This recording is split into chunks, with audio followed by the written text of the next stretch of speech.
Good day, everyone. So, today I am going to discuss man, culture, and society. And if last time I discussed the nature of man based from the perspective of different philosophers and their own definitions of the innate capacities and capabilities of man, today we will discuss man as a social being or as a social animal, the development of man through his culture within the society. So, to begin with, you are seeing a picture or a photo collage wherein you can relate from some elements present in this collage. Okay, so we have a picture of a Christmas tree, a picture of pagmamano, a picture of the Philippine flag, a picture of a celebration of feast, bidyoke, lechon, and everything that comprise and can identify our being a Filipino. So the following are our identity as a Filipino. They they comprise our personality as a Filipino and as a citizen of this nation. They are embedded and ingrained in our culture. That is why today we are going to discuss the most important aspect of our personality, which is culture. According to Joseph Victor, he had this quotation saying, "A person may escape society for a while, but he can never escape culture." Joseph Victor is an American sociologist, okay?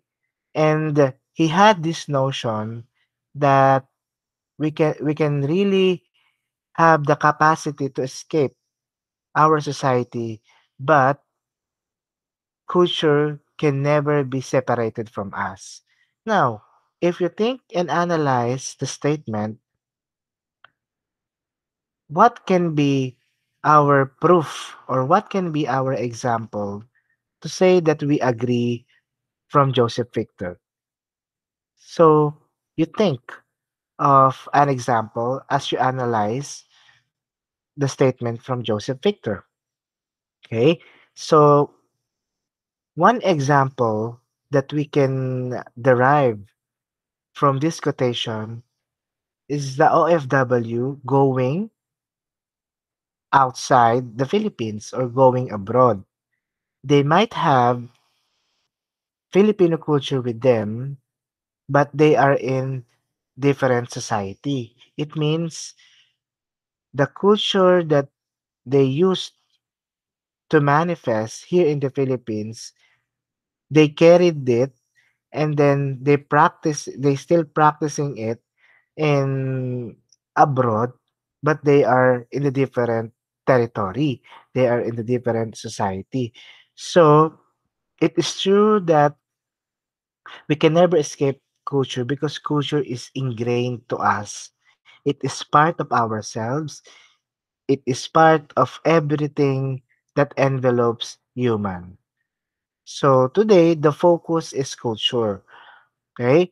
So according to uh, Thomas Carlyle, culture is the process by which a person becomes all that they were created, capable of being.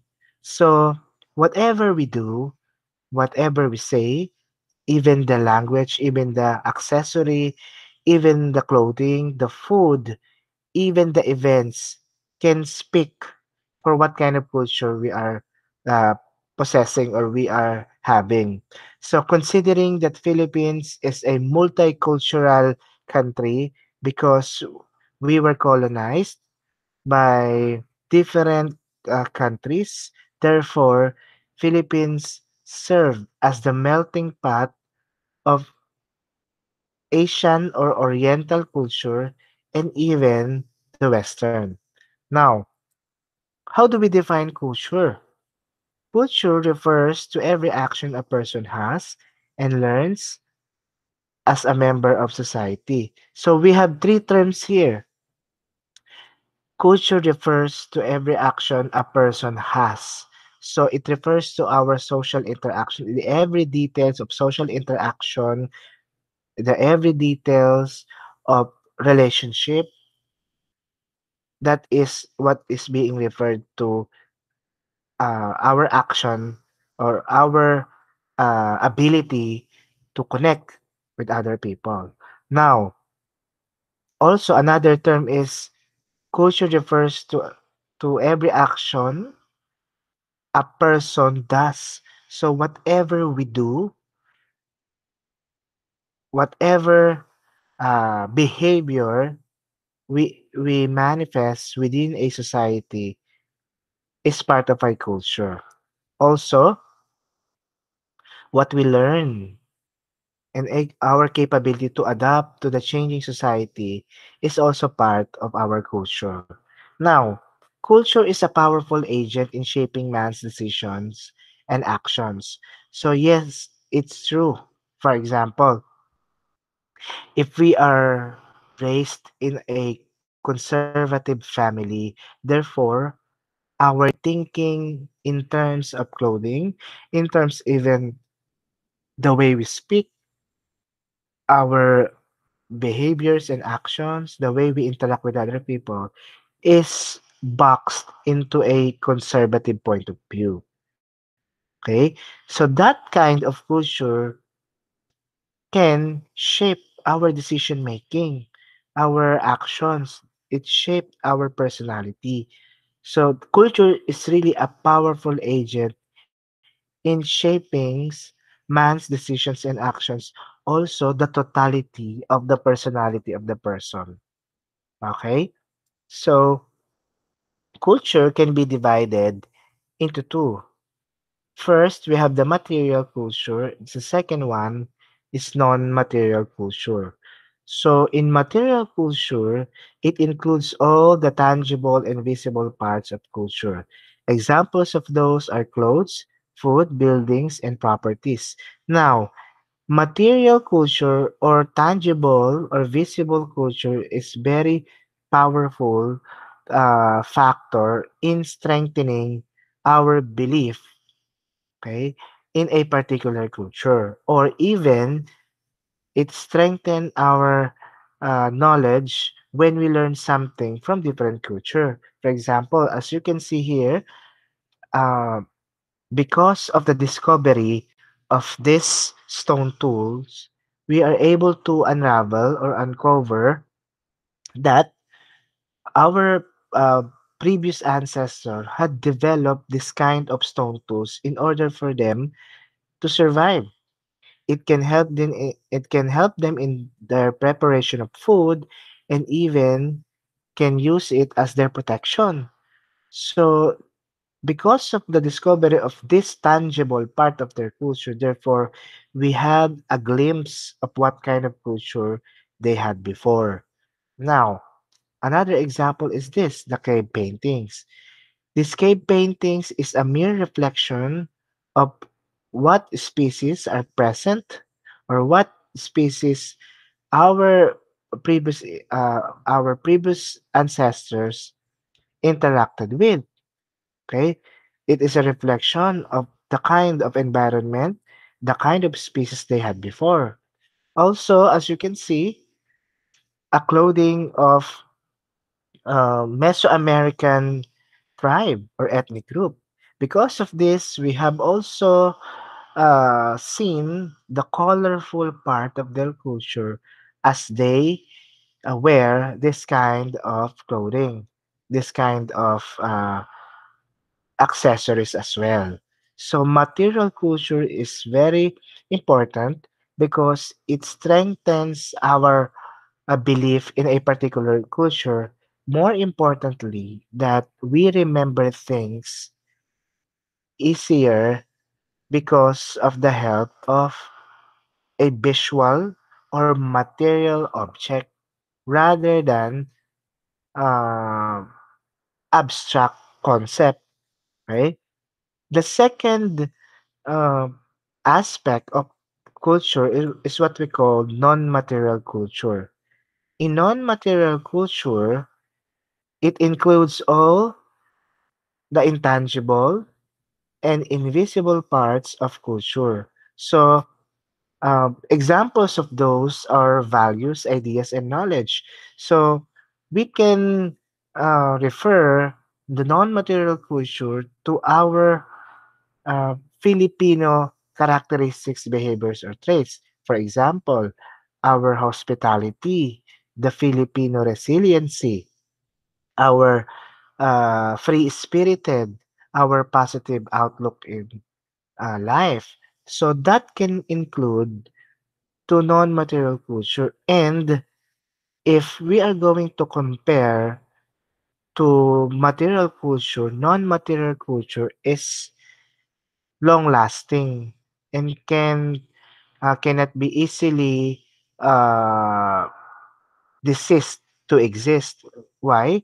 Because they are principles. They are also uh, abstract in nature. Therefore, they can sink in our minds. They can sink in our personality longer than a material aspect. So mas matagal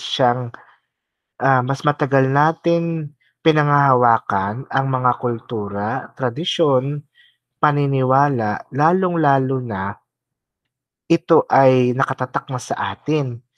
Ngayon, what is the way for a culture to be disintegrated or to vanish?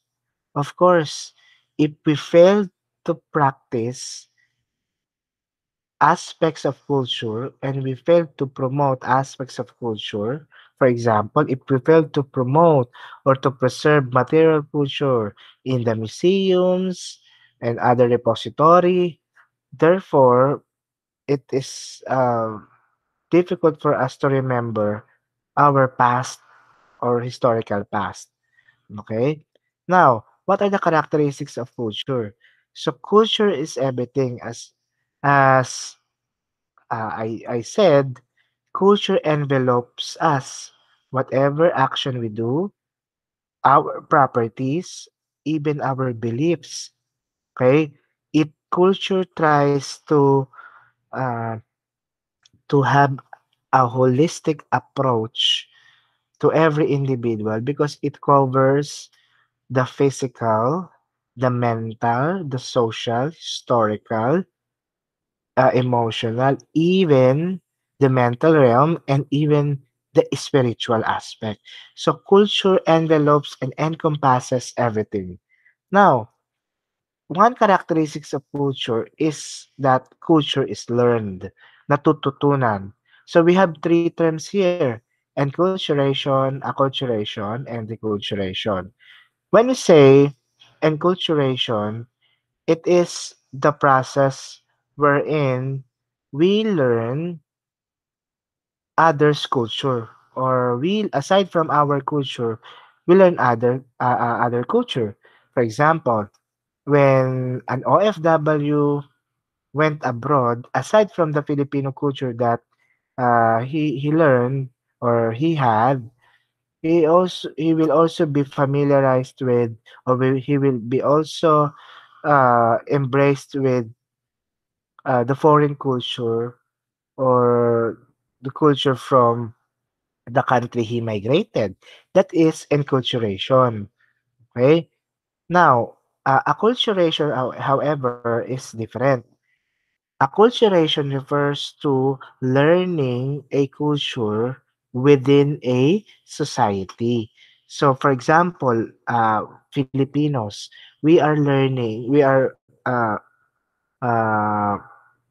we are used to learn the Korean popular culture because of the emergence of samgyeopsals. Also, we patronize Korean songs, even the appearance, physical appearance, the way of clothing of Koreans. We are ascribing to this. So that is learning a dominant culture within a society. Okay, so the difference enculturation is learning another culture because you went uh, to another society, while acculturation is learning another culture or a dominant culture within your society. Now, when we say deculturation, it refers to uh, unlearning of one culture, or this is the process wherein we failed to learn the culture or we failed to remember a culture. What are those examples of Filipino cultures that we are not doing uh, until today? For example, the culture of pagmamano, the culture of respeto o pagsasabi ng po at opo, uh, even the culture of paghaharana. So those are some parts of the culture that somehow nade-deculturize na sa atin because we failed to practice and we failed to do such. Okay? Culture affects biology. So when we say culture affects biology, now it is an ongoing debate of how we develop or how we shape our personality, behaviors, and action. So, of course, the scientists would say that our personality came from the aspect of genetics. However, social scientists would say that it is the environment that really shape our personality. Now, it is a nature nurture. Okay, so it is an ongoing debate. For example, the existence of LGBT or lesbians, gays, bisexual, transgender, and plus plus plus. Now, it is ongoing debate or who influenced them to being such. Is it biological? Is it genetic? Or is it cultural or social? So it is an ongoing debate until now. Okay, so culture is adaptive. So uh, it is our culture who uh, taught us to uh, fit with the present environment that we have. You know, Filipino culture is so flexible. From the arrival of the Spaniards, okay, we learn to be uh, religious centered. We became to embrace Catholicism. The highlight or the focus is Catholicism, and then when the Americans arrived, uh, the the focus now is liberalism and freedom, highlights also of capitalism.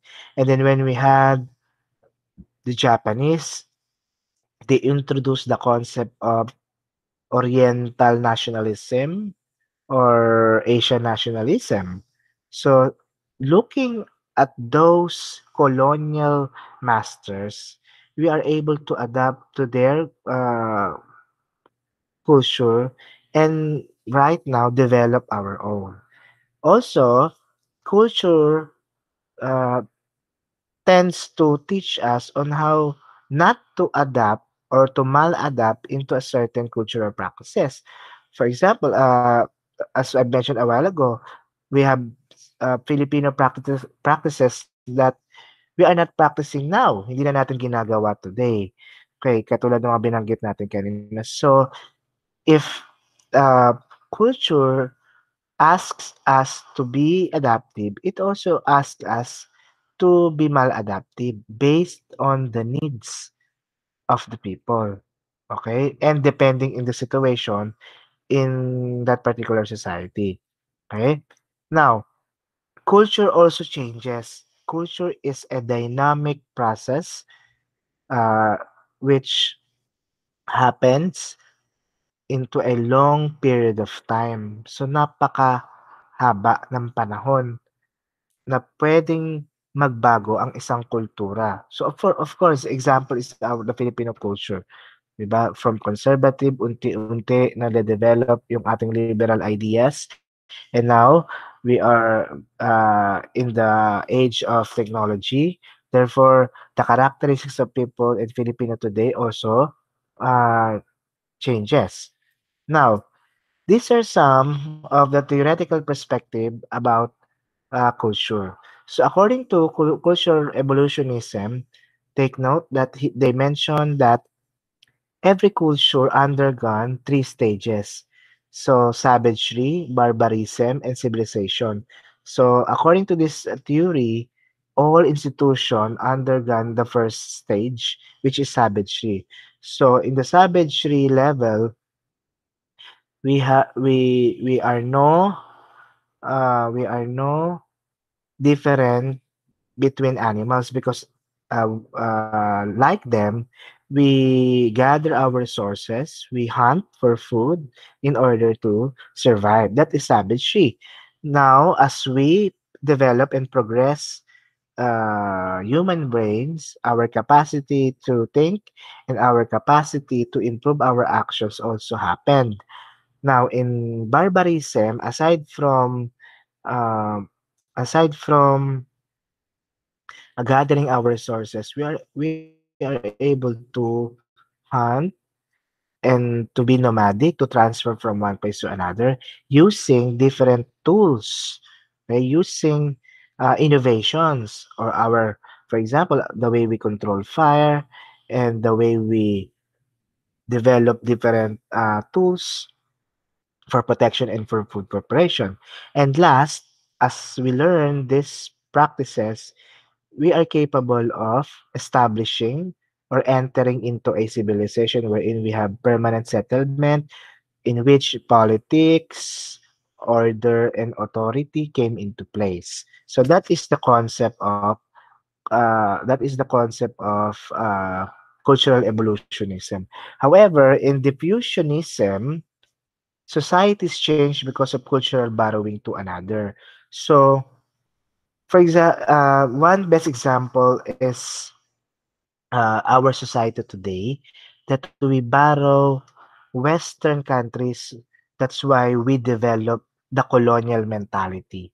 So we think that imported products, imported goods are better than our products.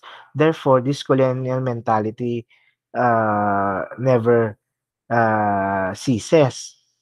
So still, we have this colonial mentality, and it diffused o sumama na siya sa ating kultura. Historicism. Okay, so culture is unique and must be studied in its own context. Historians will say that, and different scholars will agree that those who write history are victors of the past. Why? Because um, whoever wrote, okay, a particular culture also based that history in his own subjective understanding. For example, here in the Philippines, if we look on history books, history of the Philippines, written by Westerners, it's as if that the Westerners are our savior and the Philippines was just saved from savagery or barbarism. Okay?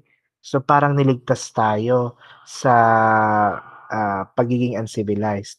But of course, if we look on how our history was written in the point of view of the Filipino, so it will manifest that the Philippines or our nation is an established nation prior to the arrival of the Spaniards. So we are really established.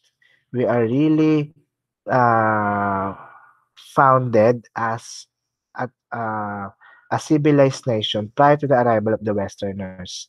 Okay, that is historicism. Psychological anthropology. So we mentioned here that personality is largely seen to be the result of learning culture. Yes, specifically uh, looking at ourselves, the our clothing, the way we speak, our accessories, our way of thinking. These are largely the result of learning different culture. So functionalism, when we say functionalism, it assumes that our society or our culture is a biological organism. So when we say biological organism, it compared society into a body parts or body, human body. So our human body has different body parts, and these different body parts has its own functions and duties. Then, if one body part failed to act or failed to do its function, therefore, there is a dysfunction. So, correlation to our society, if one aspect of our society failed to function, therefore, there is a conflict. There might be a conflict. Now, neo-evolutionism. When we say evolutionism, if we look at the cultural evolutionism, savagery, barbarism, and civilization, in neo-evolutionism, there is one factor that really shaped or conditioned our personality, and that is the presence of technology. And that is very evident today. Before, uh, we think that children before were engaged into physical games, physical activities, but today children are very passive. They are so dependent to technology, to gadgets, cell phones, tablets, and many more. So that the introduction of technology really changed the landscape of our culture, and not only our culture but the global culture. Okay, much more so that we are opening ourselves into the culture of others. Because the event or the phenomenon of globalization is here, therefore we are seeing one global village. Okay, so materialism. So according to materialism, material conditions present in a society tends to dictate our personality. So what are the material conditions? Technology, okay? Even uh, food, clothing, even education, workplace. Those are material conditions that really shape our uh, personality or our culture here in the Philippines. Now, in understanding culture, okay, the social science responsible for understanding culture is anthropology. Anthropology is the holistic study of man. Okay, under anthropology, there are several social science that help anthropology to operate. Now, first is what we call archaeology. The archaeology studies the historical remains of the past. Okay, when we say remains, it cover two, fossils and artifacts. When we say artifacts, these are the remains, okay, of objects that were made by humans before. When we say fossils, these are uh, remains of the body, organism, plants, animals, okay, from the past. So archaeology is very crucial because they tend to validate the authenticity or the truthfulness and genuineness of such historical uh, data or even fossils and artifacts. Sila ang nagbabalidate doon at nag-aaral. Also, We have the cultural anthropologists. So cultural anthropologists tend to study different culture from different society. They tend to analyze their ways of living, even their language, the way of clothing, rituals and practices. They are the task of a cultural anthropologist. Okay, so the next is very important sub branch of anthropology, and that is what we call linguistic anthropology. So in linguistic anthropology, it tries to study the origin, traces also the beginnings of the development of language. And when we say language, it is not only into verbal language, it is also into non-verbal language like gestures, symbols, signals. Okay, just like what you are seeing. So you are seeing a clay tablet from a cuneiform from Mesopotamia. We also have hieroglyphics from Egypt, okay, and the old system of writing in India, Sanskrit. So here in cuneiform tablet, we can say that it is a pictogram which illustrates the kind of living our early Mesopotamians or early Sumerians had developed before. So linguistic anthropology is responsible for analyzing, even deciphering the meanings of language, both verbal and nonverbal. So the next is what we call physical anthropology. So uh, in physical anthropology, it studies, okay, it studies the bones of humans and tried to validate its authenticity in and its relevance to human evolution. Right? Last and the most important uh, sub-branch of anthropology is what we call applied anthropology. So the task of applied anthropology is to, of course, first learn the theories, methodologies, principles in anthropology, and apply it in solving perennial conflicts and even suggest solutions and problems to present day problems. So that is the task of applied anthropologists. Okay. Now, we review. We have archaeologists. We have linguistic anthropology. We have applied anthropologists, and we have cultural anthropologists. They are the sub branch of anthropology who help anthropology as a social science discipline to study the nature of man. Not only in the physical, not only in the philosophical aspect, but also the physical, social, and in its holistic perspective. Now, what is the value or what is the importance of anthropology in the 21st century? It is holistic in the sense that it studies humans both as biological and social creatures. It studies human behavior from the time the species existed to the time it will decease. And it is important because human behavior from all regions of the world and all forms of human actions and beliefs. So again, anthropology is the holistic study of man. Okay, it covers biological and the social aspect and even go beyond the immaterial side or what we call the spiritual aspect. So the study of culture will continue as long as there are people who are the focus of anthropology.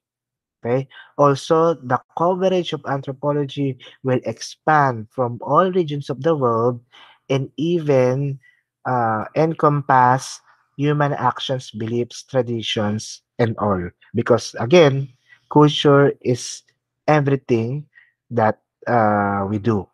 Okay. So I hope you've learned something from our discussion of anthropology. and its focus, the study of culture. In my next video discussion, I will discuss the study of human society, which is another social science field, which is sociology. Okay, so thank you for listening.